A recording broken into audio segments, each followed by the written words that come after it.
Okay, good morning, everyone. Hope everyone is having a fantastic week, and thank you so much for joining us for this incredible webinar. We have a ton of updates that we're excited to share with everyone. Steve and some of the other executive members have been traveling all over the world. At the GITEX conference in Dubai.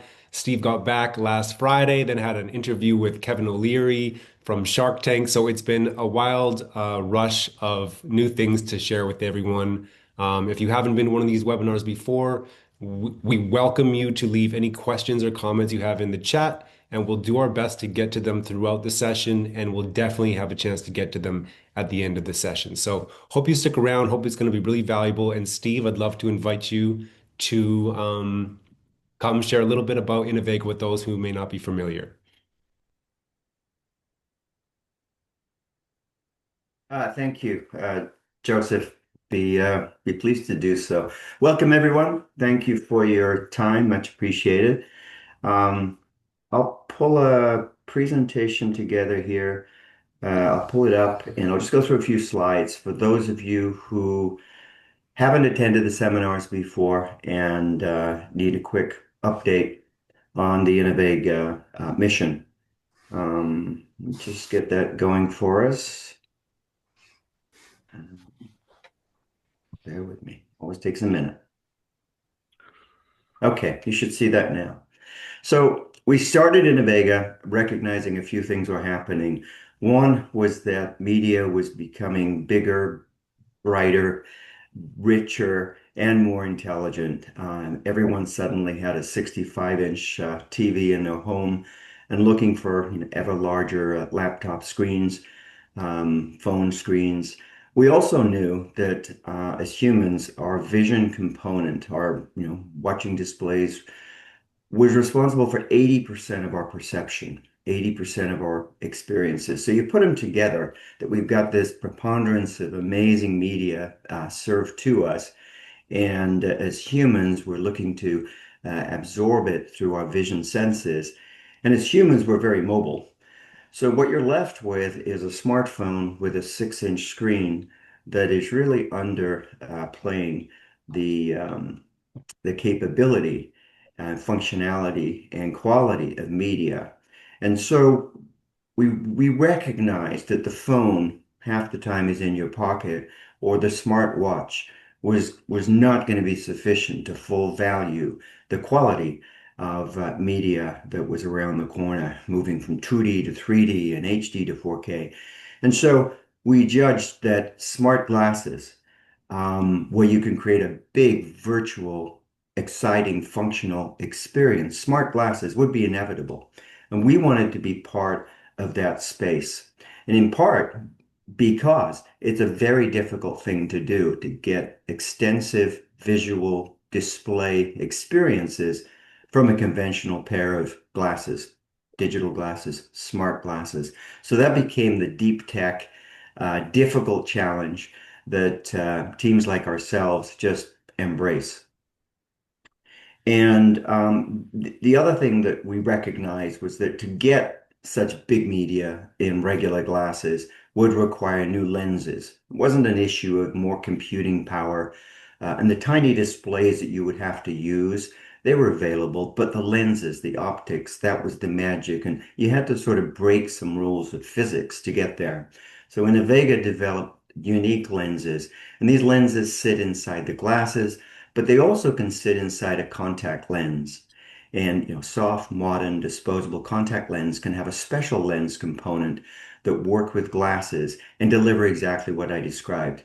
Big media, regular glasses.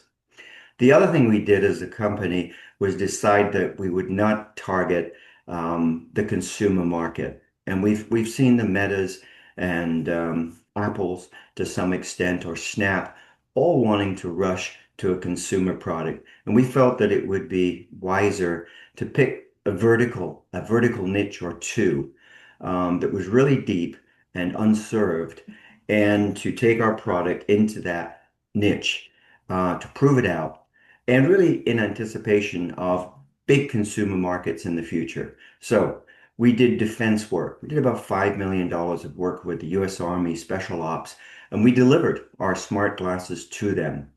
And it's an example of an amazing vertical market that's available to Innovega.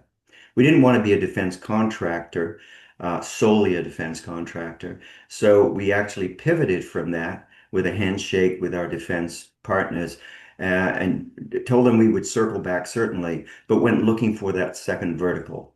And the second vertical that we decided upon were patients. Probably 2 billion patients in the world that have some sort of an impairment, visual, hearing, memory, etc. And about 1 billion patients need vision correction. And again, vision is 80% of your perception. So you get 1 billion patients that need vision correction. And it turns out that you've got a huge number that whose vision cannot be corrected. And they're called visually impaired, legally blind. So we targeted down from all of those with impairments to those with vision impairments to those who were vision impaired, legally blind, whose quality of life and independence had just gone.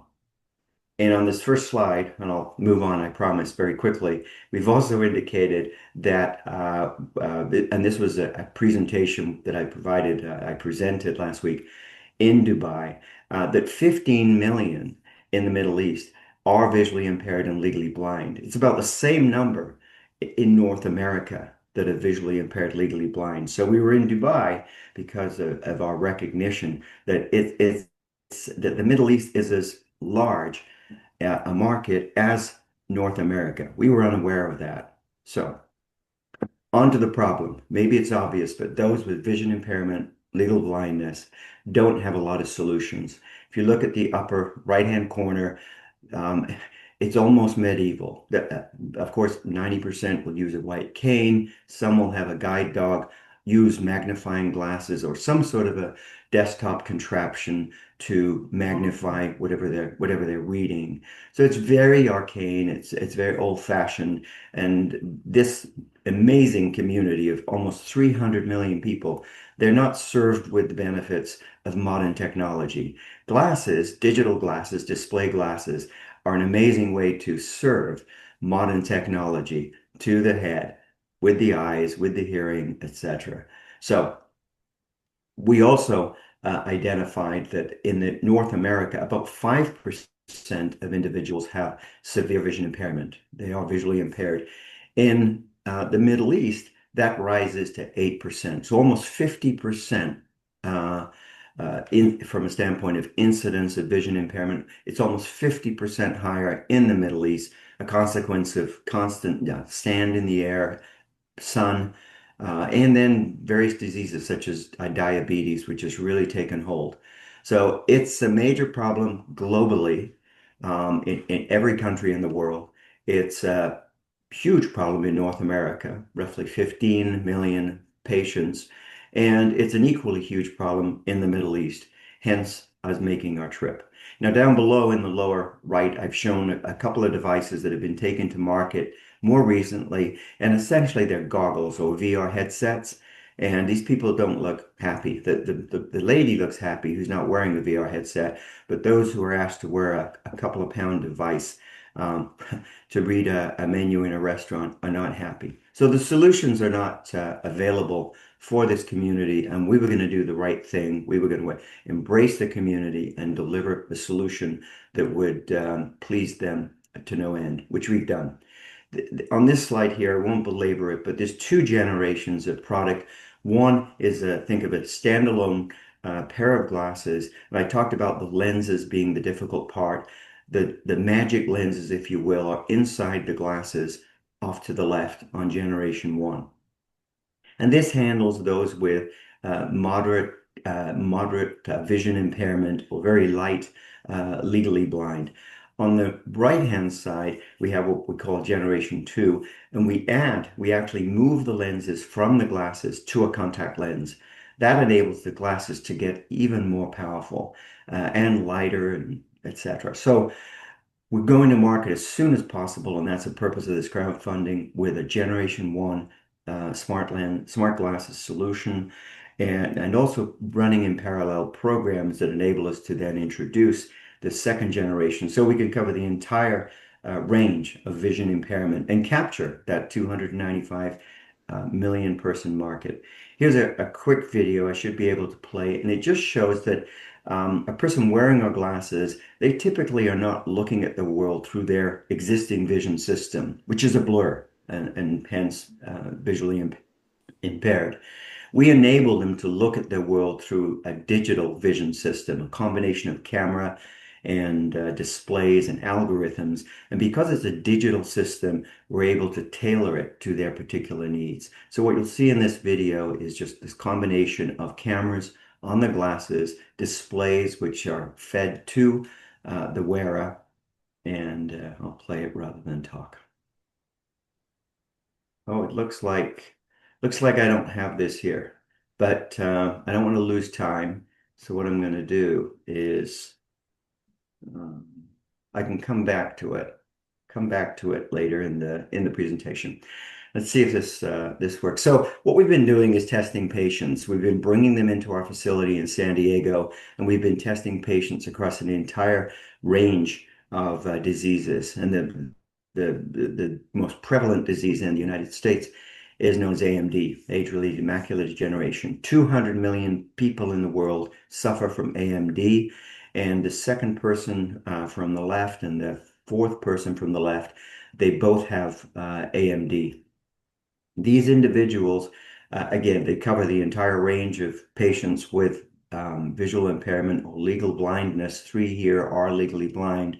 They tell the same story. They say, I arrived, I'm legally blind, I can't read an eye chart, I can't see my kids, but I put on the glasses and everything changed. So let's see if I can bring this one up for us.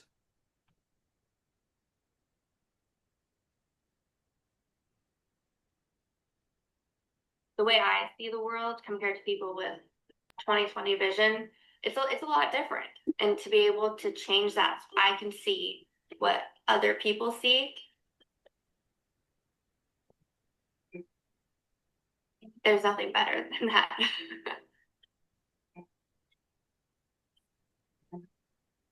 When I put them on, we viewed a few videos, and when we were viewing those videos, I felt like I was in a movie theater. I felt like the TV was right here. I was just looking around the room. I could see so much. I could see all the people in the room. I could see everybody's faces, and I can't normally do that. When I was looking at my husband wearing these, I saw every detail of his face. It's going to open up so many things, and being able to talk to somebody, have a conversation, and make eye contact and read their facial cues, which I can't do right now. So I'm just guessing. I'll be able to read books. I'll be able to go to events and actually see what's happening. It's a special thing. I never thought this was something that would ever happen.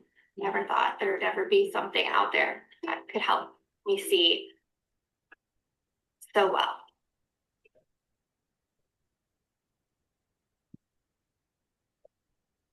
So that person is, I'm sorry, is legally blind, and she came to us with, let me see what I got to do here.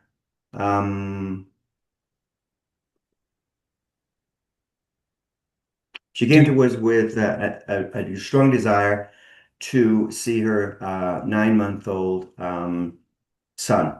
And she'd never been able to literally look her son in the face because she only sees 6 inches, and after 6 inches, it's blurred. Um, so that was something that we provided for her. I'm sorry here, I'm just having a little part of a problem. Steve, I stopped your screen sharing. Okay, okay. Why don't we jump on then? Because my last slide was just to talk about the size of the market, and in particular, I've stated the size of the Middle East and why it was so important for us to make the trip. So why don't we just move on? Thank you. No problem. So I'm going to share the graphic that you were going to share, if that's okay, Okay. just in terms of how the glasses work. So as everyone knows, Jim had a question in the comments, which was great. He said, will the Gen 1 need to be replaced by the Gen 2? The Gen 1 doesn't need to be replaced by the Gen 2. It's basically just a model where it's only the glasses themselves, as Steve said. Gen 2 is basically an enhanced model that also uses the contact lenses for even improved performance. But Gen 1 standalone provides a projection screen, allowing the user to kind of control the various elements of the environment that they're in, somewhat like this. So, Jim, hope that clarifies the Gen 1 and Gen 2 combination. So, Steve, I would love you to introduce your special guest today, who is Bambo Sofola, the Advisor Director for Global Business Expansion for Innovega. He was on the trip with you to Dubai. Bambo, I'd love for you to just introduce a little bit about yourself and share, how you're playing a really important role on this Innovega mission. Thank you very much. Good day, everyone. I'm sure you will have participants here from across the globe. So, good day to everyone. I spent the last 32 years designing operating systems, including one you might have used once or twice in your life. I'm talking about Microsoft Windows. I started with Windows 95 and a project that really changed how the world connected with technology. And my career has always been rooted in engineering, from embedded systems, gaming, Microsoft's Azure cloud. But what's more important is that over the last 15 years, I've shifted my focus towards business expansion, helping bring technology into emerging markets across Southeast Asia, the Middle East, Africa, and Latin America. And I've partnered with large enterprises and governments to make technology make sense locally, providing relevant and truly useful ways for people to and businesses to grow into this digital world. Um, but beyond all the engineering and business, I actually grew up in the performing arts, music, theater, dance. Those worlds taught me that listening, feeling, and seeing are at the core of what it means to connect. And when someone can fully see or participate, it's not just inconvenient, it's isolating. And Stephen just called that out in his presentation as well. I've seen how that can affect people's confidence, their comfort, even their presence in the room. And so, with what Innovega is doing, I am convinced that this gap, this lack of inclusion for the visually impaired, can absolutely be solved. And Innovega provides that path with clarity. And so, this drives me as well. This is why I invest in Innovega. After spending most of my career putting pixels on screens, it's powerful to now be a part of something that brings those pixels back into the real world through the eyes of people who've been waiting too long to see clearly. And this drives me, and this is why I'm involved and invested in Innovega. Thank you. Mhm. Thank you so much, Bambo. I appreciate that. So why don't you guys tell us a little bit about your trip to the GITEX conference in Dubai? Why did you go, and what was accomplished out there while you were there? Well, I think the first thing people call it GITEX, GTEX, and there are different names in there, but it is the Gulf Information and Technology Exchange. It's the largest one in the world, actually, and it covers the globe. It's a global conference, and we went there to at least engage. First thing is to engage with the tech community over there, and second and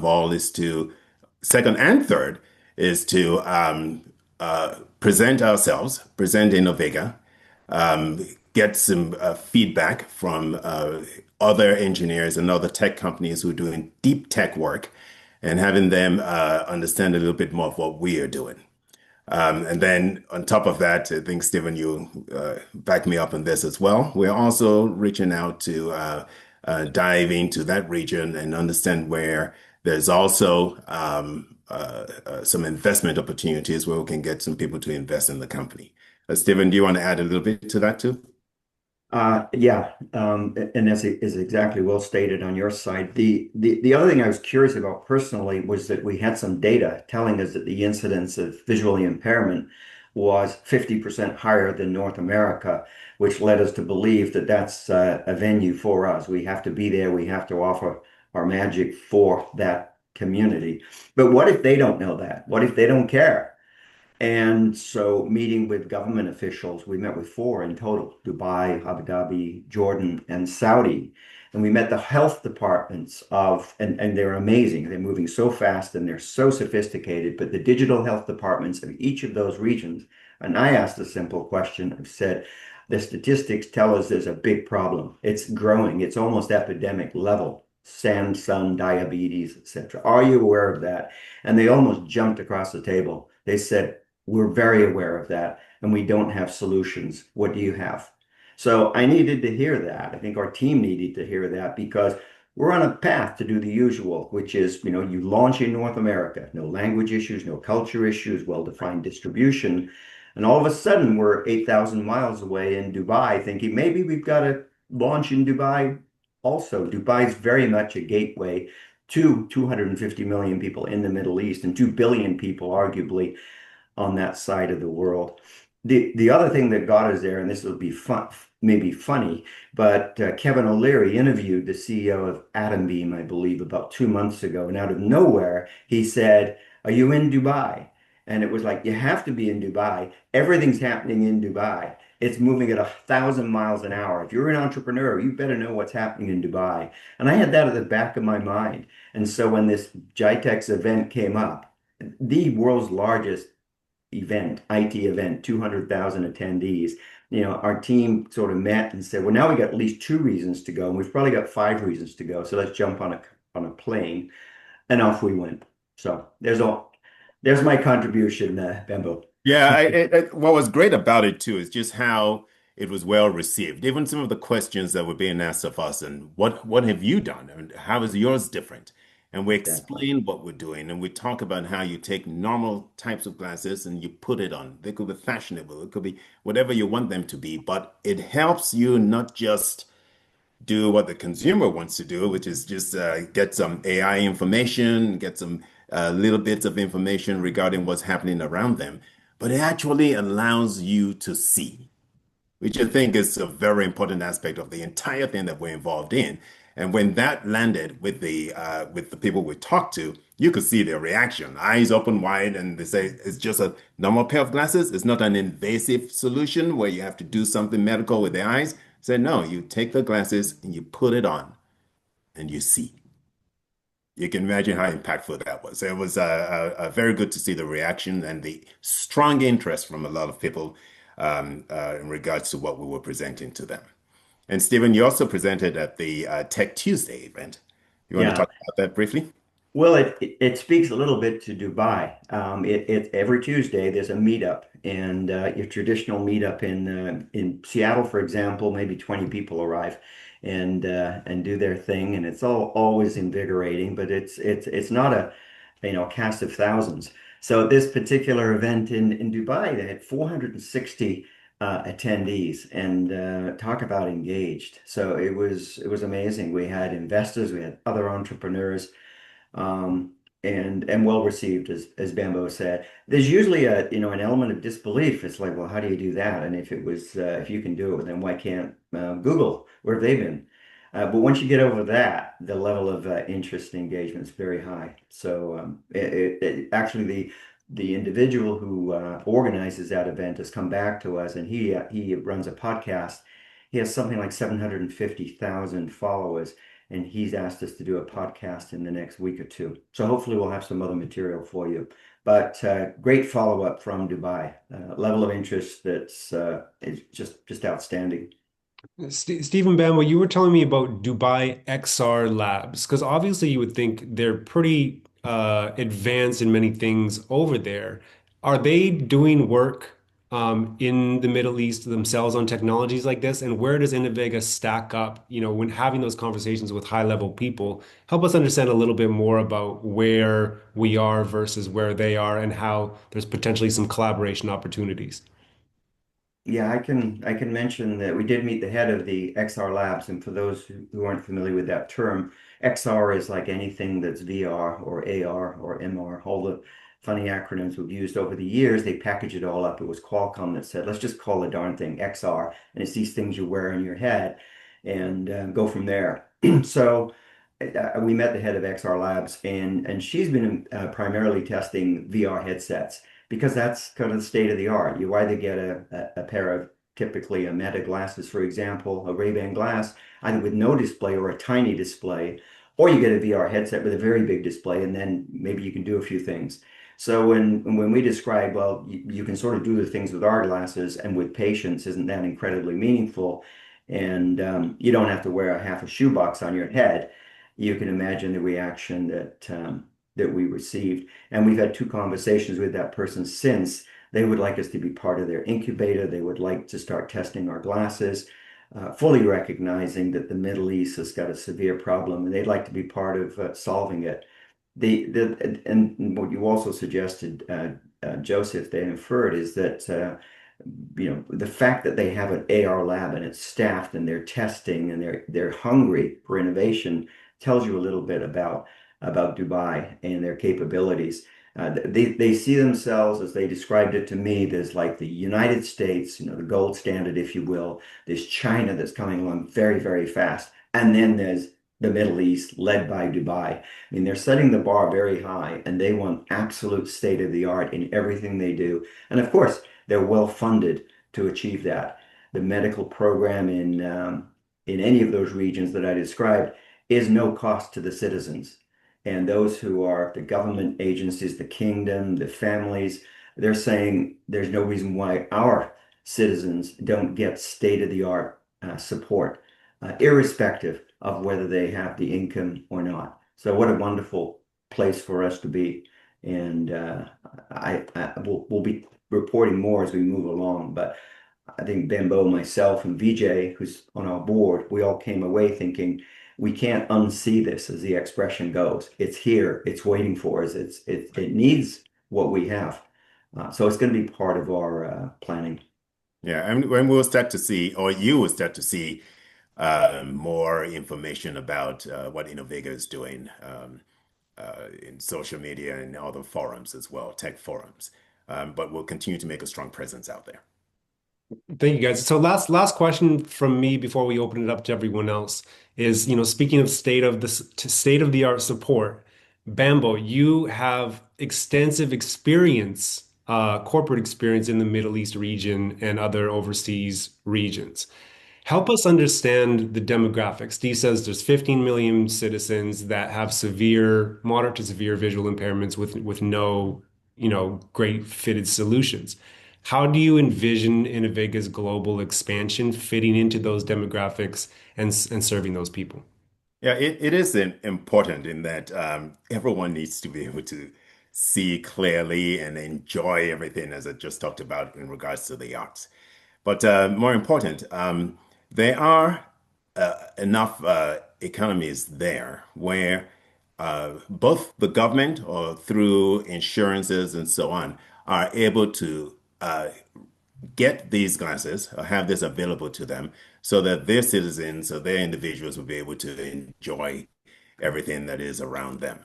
I definitely do not want us to exclude any parts of those regions and have that global play lost to us. I think it's just something where, with the engagements that I've done with multiple, be it governments or large businesses in any one of these particular regions, I'll bring that experience that I have and those connections that I have, and then bring the story of Innovega into those markets and be able to listen to the needs that they have as well. And then if we continue, and we will, not if we continue, we will continue to push our envelope a bit further so that we can get Innovega out to just about everyone to be able to enjoy seeing a better world around them. Um, the experiences that I've had working with Microsoft, uh, reaching out into Latin America, reaching out into Middle East and Africa, I think that will play a long way for us. And I expect to be able to help drive our business in those regions, definitely. It's exciting stuff right now. The world is taking notice of this type of technology, and it's really fascinating to be on the forefront of this movement. I mean, most people think that smart glasses make even more sense than smartphones, so it's going to be incredible to see how this wave plays out. Okay, so I'm going to open it up to the questions, the chat. Please leave your questions in there. We have a couple already, but if you're curious about anything, there's no better time to ask it to than to Bambo and Steve right now. So, first question is about driving. While the PT self-reports that they are able to drive, is it the government's perspective that the product potentially is eligible to drive? Steve, can you talk about, the legality of how these could help with driving, and what might allow them to be a beneficial aid and what might prevent them from being a beneficial aid for driving? Hmm. Yeah, our view on that is, I mean, in order to drive, you need a valid driver's license from our DMV, and there's a couple of things they ask of you. One is an eye test, and you have to have, I think it's 20/40, not 20/20, but 20/40 vision. So if we can enable a person, and that can be done wearing glasses, wearing normal prescriptions. So if a person can wear our glasses, essentially, and participate in an eye test and demonstrate that they can achieve 20/40 acuity, then they should be provided with a driver's license. The other piece of it is a an electronic, fill in the blanks or questionnaire, and that's manageable by most everyone I've met. So we need to get them a driver's license. We believe that that's achievable. And then the second piece is, but how would they feel about actually jumping in a car and driving? I believe that that's absolutely possible. Also, we have to deal with the fact that they would be looking at the distance and looking at signs and also looking close by at the instrument cluster, and they would have to be able to achieve both of those. That's the digital world we live in. That's the type of thing that we're demonstrating today in our clinic, testing individuals for how well they read 10 inches away versus how well they see an eye chart 10 feet away or 100 feet away. Um, the other side of that is these pesky EVs are getting very clever. And if you think about a self-driving EV and Elon Musk, who tells us that self-driving will only get better, and pretty soon we'll be taking our hands off that steering wheel. I think if you take the combination of getting an individual a driver's license, um, and then us seeing EVs with the price coming down naturally as they are, but with full self-driving capabilities, all of the fear of the individual stepping into a vehicle, I think would just go away. So it's a high bar. First of all, can these individuals, will they be able to re-engage as Bembo describes? Will they be able to see their kids, their family? Will they be able to read their smartphone? Will they be able to sit with the family and watch TV without being, stuck in the corner? Um, and the answer is yes. Now the bar really high is, yeah, but can I jump in a car and go get a coffee? I mean, you can. You feel like going to Starbucks, jump in a car, you go get a coffee. Go to Walmart, you got to go pick up some. I can't do any of that. I'm waiting around. I'm, visually impaired, legally blind, just waiting for someone to come and help me out. So getting mobile, getting into a vehicle is incredibly important. And it's about as high a bar as you could set. And we intend to deliver that. Thank you, Steve. I Would love appreciate that. to. Sorry, we would love to hear more stories from customers who actually get when they get the product. We would love to hear your stories as well. I think this would be definitely a game changer for a lot of people. Well said. Thank you, guys. So the next question is a bit of a loaded one. And keep in mind, we do have lots of questions, so we do need to keep it moving. Okay, can you speak to the durability, life cycles, refresh cycles, costs, and eligibility for public and private insurance coverage? Yeah, there's multiple questions there. From a standpoint of durability, there's a specification for a smartphone. Miraculously, we can drop our smartphone off the edge of our desk and it drops 4 feet onto a concrete floor and it continues to work. That's the quality of glasses we're taking to market. So we're working with Asian contract manufacturers that are presently manufacturing smartphone-like products for others. So durability be extremely high. The insurance reimbursement, as we call it, we have had initial discussions with insurers, and we've had a very positive reaction. VSP, for example, they provide insurance for hundreds of thousands of members, and they will provide a reimbursement for conventional glasses, prescription glasses, up to a certain, cost per year. So, of course, our pitch is for those who can't use conventional prescription glasses. They wear them and they're still visually impaired, legally blind. What are we going to do for them? And got a very, very receptive response. Led me to believe that insurers will step up and they will provide reimbursement. I can't guarantee that they're going to reimburse the full amount, but a significant amount. And that's been described to us, directly. So I think we're on a very good path, and it's a piece of what we need to deliver to the market, not only the glasses, but ways for everyone to be able to access and have our glasses. What was the other question? I The think one price. of the other questions there was around, well, we talked about durability. Yeah. Someone asked a question about the phone, how it participates with the glasses. Okay. If you just want to touch on that portion of it, I think that would answer about Sure. 3 or 4. As a first product going to market, we've decided that we want to connect or tether the glasses to the phone. And that's because the phone, of course, is connected to the cloud. And on the cloud, you have intelligent agents and just ferocious progress in AI. So we didn't want to shortchange that first product going to market by it being not connected. So the first product would be connected to a phone. The phone's on the cloud. The phone runs an app, it runs the algorithms, it personalizes, customizes the glasses for the person wearing it. So there's that combination of a phone, a smartphone that 99% of us seem to own, and glasses.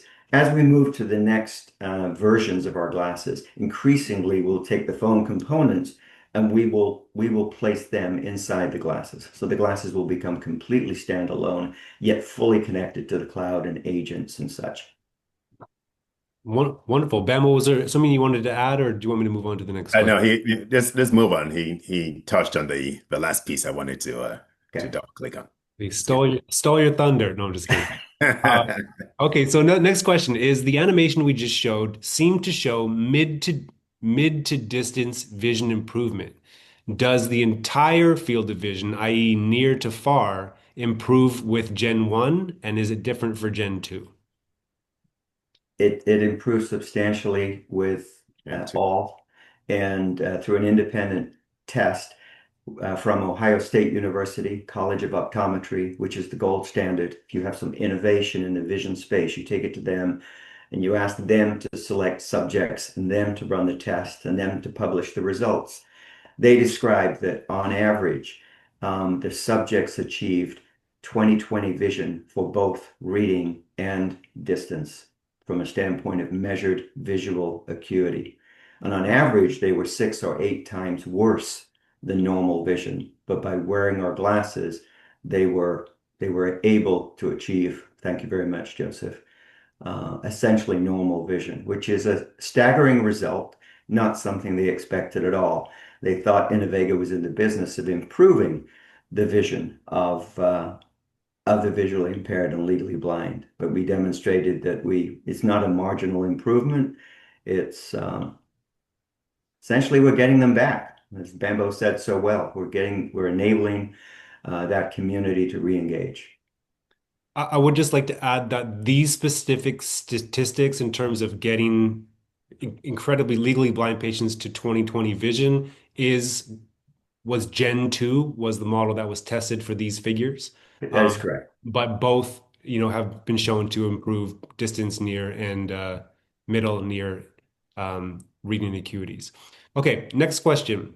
Who is the targeted buyer? Is it the end consumer or glass makers, probably glasses makers or insurance companies? Maybe it's all of the above, but Yeah, it is all of the above. We're going to make it available in channels where you can get access to them. We definitely will engage with the insurance companies because that will help supplement the cost of the device. And then we'll be working with closely with manufacturers. Remember, I mentioned something about having glasses that are also fashionable glasses, if you will. We're thinking about that as an extended play um, uh, down the road. Right now, you will get a pair of glasses that look very normal, as you've seen so far. And we're trying to figure out some additional types of glasses that still has the same technology built into them for the future as well.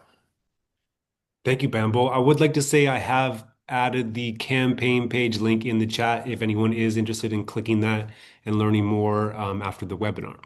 Next question is from Naveen, who seems like maybe you guys should invite her on your next trip to Dubai. She says, we've seen that the Middle East market can be big if you can make inroads into their healthcare system, which is managed by their government slash health ministry. If you can get there early, wouldn't be a great market launch for the Gen 2 and give the necessary market validation to go to the next phase of growth for Innovega. Also, they have deep pockets and can invest into Innovega as well. Bambo, any thoughts? She's Oh, after well, you you. are right, She's after your job. which You're is hired. perfect. I mean, it's anything really, really, really helps us in that direction. Yes, we're going to spend a lot of time in the Middle East, in be it Dubai, Abu Dhabi, Saudi as well, where there are a significant amount of investors. They're looking for technology, deep tech solutions like we are providing, for them to go ahead and invest in. And you are right. That pathway through the medical channel is a great one. There's an M42, which is a medical focused collection of companies that come together and drive in that direction. We're looking to engage with them. We'll be having a meeting with them pretty soon. But we are, you're very much right. We are focused in making sure that we can come into that market, get investors from that market, and provide the product to the citizens in that market as well. Thank you, Bambo.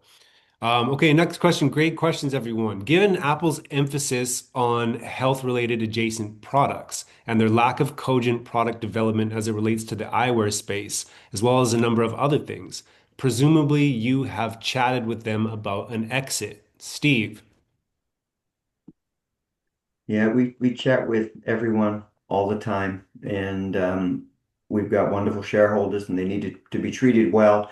And one of the ways of doing that is to ensure they have liquidity in their stock. And one way to do it, of course, is to see that the company partners or an M&A transaction ultimately, or is listed on a public senior public exchange. So we look at all those alternatives, and we do meet with those from, the big five, not only the Metas, the Apples, the Microsofts, the Snap, the Googles, but also that Gen 2 with the contact lens element means that we can equally engage with the J&J, Bausch Lomb, Cooper Vision, Alcon. So when we're ready, we'll have some very interesting conversations. Good point. So same person. This is Tom again. He's not going to let you off the hook, Steve. Natural Oh, segue. As someone who has held an equity stake for 4 years, what can you share about the state of the cap table, the likely dilution going forwards as there continue to be more raises, etc.? yeah, we've never done a down round, and since the person's obviously uh, knowledgeable of cap tables, we've raised a limited amount of money, which means that we've limited dilution, as shareholders like to consider. And we're selling shares today at $3, the same $3 that we used in 2021, 2022. So we have an extremely robust cap table.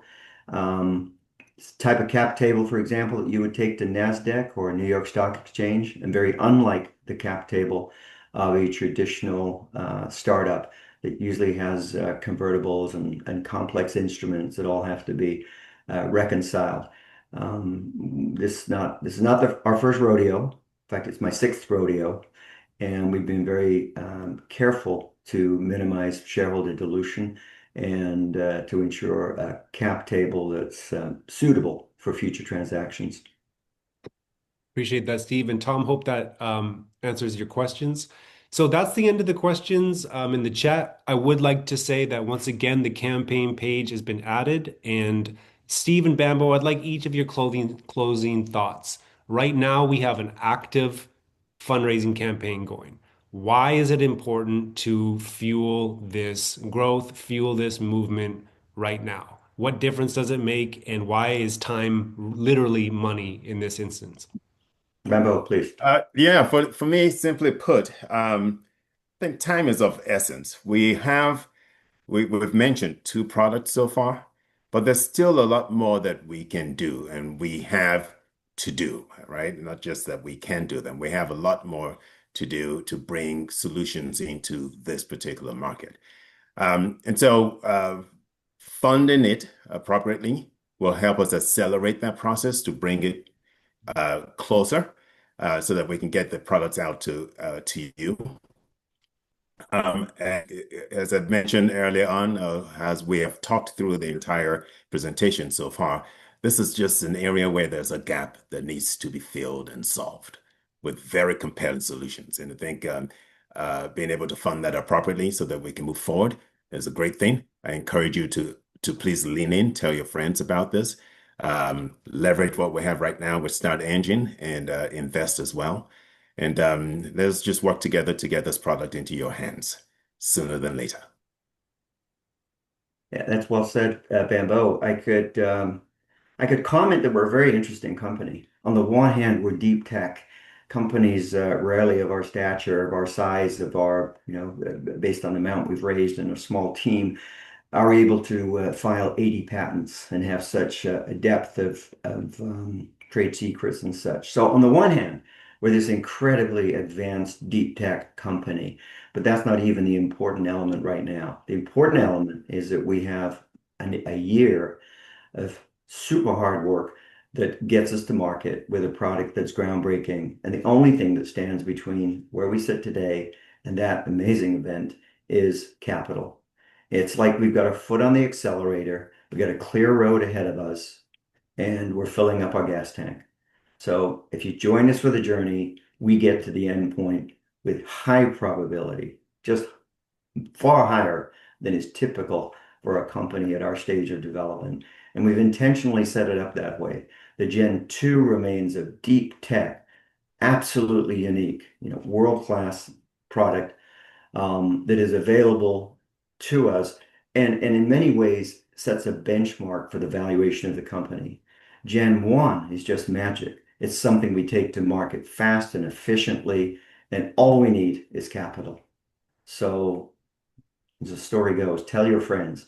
It's a journey. We need very little capital in the scope of things to get to where we're describing. And at that point, the service that we offer to this huge community that's unserved is absolutely unique. So join us, please.